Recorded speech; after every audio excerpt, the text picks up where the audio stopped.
Hello, in this video I'm going to show you how to use the myCADtools Find Documents tool.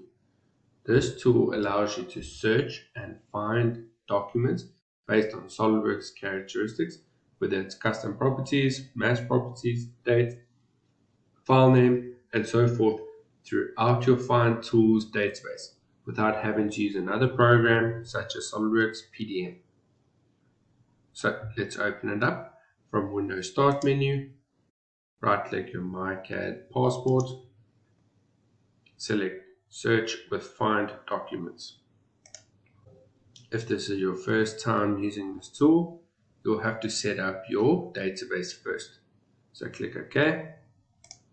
Then select the folders that you would like to add to your database. In this example, I'm going to use a local folder. However, you can use a network shared location that is accessible by multiple users.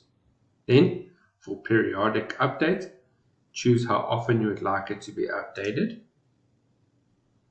So in this case, I'm going to say daily at 6 o'clock in the evenings.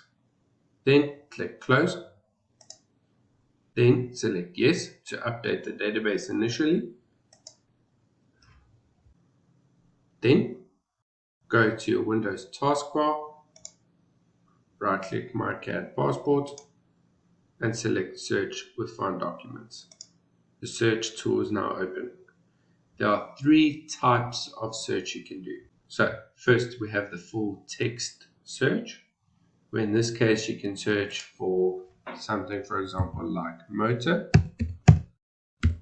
And in this case you can see the file types that it's going to search for, which are parts, assemblies, and drawings. And it's going to search for the document name. Then click Search. Here you can see a list of all files that have been found that contain motor in the file name. If you select it, you'll see a preview on the right hand side with some additional properties. Another type of search that you can do is advanced search.